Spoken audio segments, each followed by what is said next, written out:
नमस्कार, JMD news में आपका स्वागत है और मैं गरिमा हाजिर हूं आप सबके सामने 16 दिसंबर के दर्द के साथ। 16 दिसंबर ये वही तारीख है जिसने भारत देश का सर पूरी दुनिया के आगे झुका दिया था। जी हां, इसी दिन निर्भया को एक लड़की होने की सजा मिली थी। आज भले ही निर्भया कांड को 5 साल हो गए हैं, मगर लोगों के दिलों में वो दर्द आज भी जिंदा है। आज से ठीक 5 साल पहले दिल्ली में एक जिंदगी मौत से लड़ते लड़ते खामोश हो गई थी। देश की राजधानी दिल्ली में चलती बस में हुई गैंगरेप की घटना ने पूरे देश को हिलाकर रख दिया था। ये गैंगरेप अपने पीछे महिलाओं की सुरक्षा को लेकर कई सवाल छोड़ गया था। आइए आपको दिखाते हैं निर्भया की पूरी कहानी। क्या लड़की होना गुनाह है? क्या मन के कपड़े पहनना गलत है?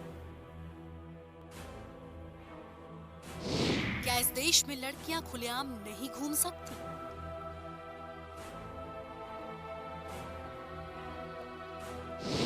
क्या पुरुष मित्र होने वाली लड़कियों का चरित्र खराब होता है? ऐसे ही कई सवाल पिछले 5 सालों से पूरे देश की लड़कियों के मन में तैर रहे हैं। 16 दिसंबर, जिसे खुद कैलेंडर अपने पन्नों से मिटा देना चाहता है, जिसे कोई भी लड़की याद नहीं करना चाहती। ये वही मनहूस रात है जब चलती बस में एक लड़की के साथ गैंगरेप किया गया था।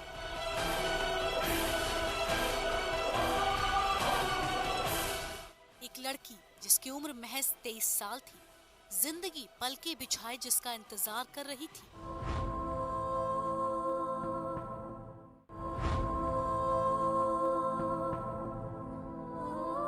ये रूह कपा देने वाली घटना उस वक्त हुई जब निर्भया फिल्म देखने के बाद अपने मित्र के साथ बस में सवार होकर मुनीरिका से द्वारका जा रही थी।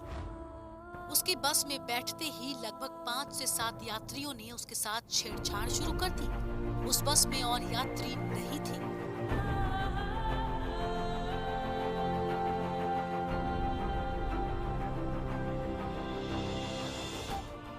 निर्भया के मित्र ने उसे बचाने की पूरी कोशिश की थी, लेकिन उन लोगों ने उसके साथ भी मारपीट और गाली गलौज शुरू कर दिया था और सभी ने बड़ी बेरहमी के साथ निर्भया से गैंगरेप किया।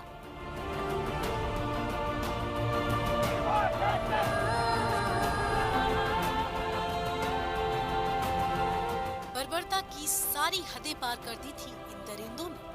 बस में पड़ी लोहे की रॉड से निर्भया पर कई वार किए थे और बाद में उसके प्राइवेट पार्ट्स को भी पूरी तरह से जख्मी कर दिया था।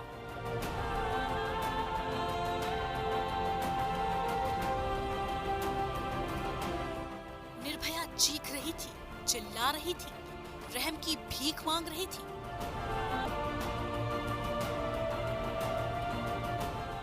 मगर उन दरिंदों की दरिंदगी नहीं थमी। निर्भया और उसके मित्र ने उससे पहले इतना मजबूर शायद पहले कभी महसूस नहीं किया होगा। दोनों का फोन छीन लिया गया था। दोनों ही असहाय थे और इस सब के बीच दोनों ने हार मान ली।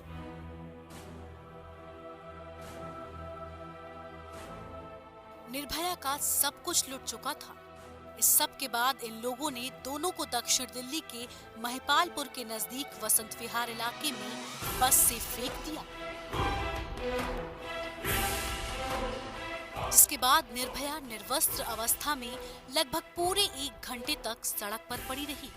न वहां कोई समाज का ठेकेदार नजर आया और न ही कोई मददगार। दिल्ली की दौड़ती जिंदगी में कोई भी रुकना नहीं चाहता था।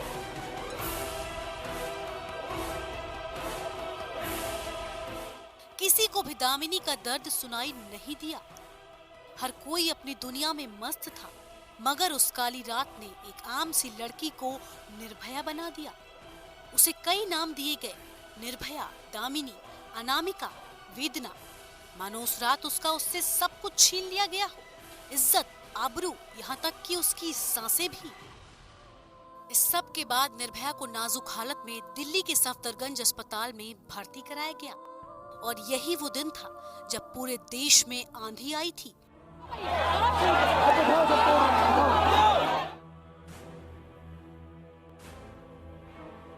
उस रात को उन दरिंदों का शिकार जरूर निर्भया हुई थी, लेकिन दर्द पूरे देश की लड़कियों को हुआ था।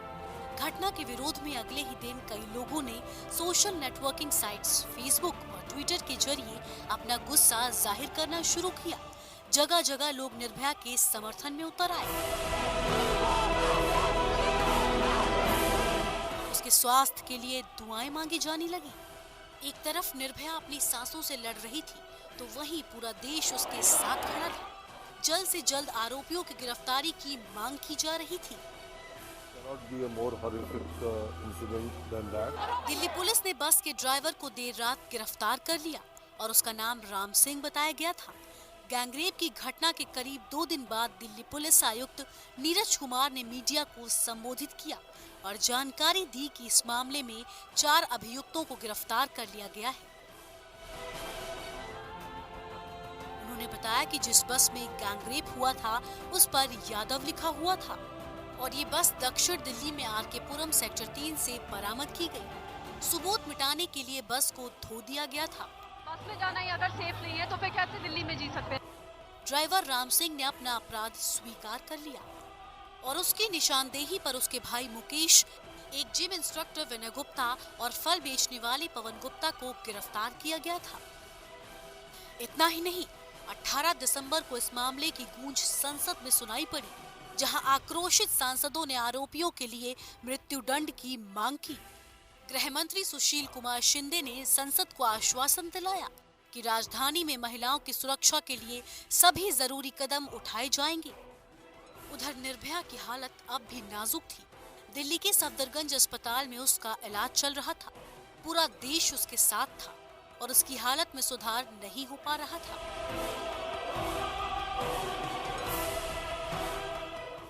जिसके बाद 26 दिसंबर 2012 को उसे सिंगापुर के माउंट एलिजाबेथ अस्पताल ले जाया गया, लेकिन दरिंदगी का शिकार हुई वो जिंदगी हार गई और उसने 29 दिसंबर 2012 को अपना शरीर हमेशा के लिए त्याग दिया।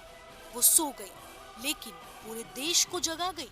20,000 रुपये लगा। वो दिन को आज हम रोते हैं कि बल्कि उस टाइम अगर मर गई होती तो शायद इस दुख से हमें नहीं गुजरना पड़ा। 30 दिसंबर 2012 को उसका शव दिल्ली लाकर पुलिस की सुरक्षा में उसका अंतिम संस्कार कर दिया गया। उसकी चीखों ने संसद को मजबूर कर दिया कि वो गैंगरेप के आरोपियों के लिए कड़ा कानून बनाए। 11 मार्च 2013 को राम सिंह नामक मुख्य आरोपी ने तिहाड़ जेल में आत्महत्या कर ली और 14 सितंबर 2013 को इस मामले के लिए विशेष तौर पर गठित अदालत ने सबसे बड़ा फैसला लिया और चारों दोषियों को फांसी की सजा सुनाई गई।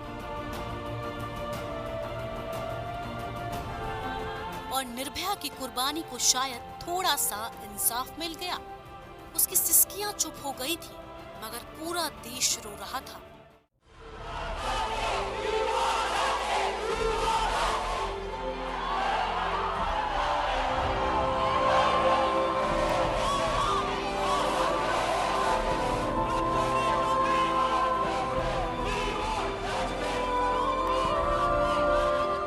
एक जख्म का नाम है 16 दिसंबर, जब पूरा मुल्क ठहर गया था पत्थर की तरह। दिलवालों की कही जाने वाली दिल्ली सो गई थी। कुछ चल रहा था तो बस हैवानों की हैवानियत। आपको बता दें कि पूरे देश में दिल्ली का दामन सबसे दागदार है। निर्भया आज भी कहती होगी कि आपके हाथों में जलती मेरी एक कुर्बानी की मिसाल कभी मत बुझने देना। बेशक आज वो राख हो चुकी है, लेकिन उसकी रूह जिंदा है और तब तक जिंदा रहेगी जब तक हमारे देश में और निर्भया होती रहेंगी। तो उसे तड़पने मत दीजिए, उसे दर्द मत पहुंचाइए और कोशिश कीजिए कि 16 दिसंबर जैसी रात कभी ना आए। इसी इल्तिजा के साथ हम आपसे लेते हैं विदा। नमस्कार।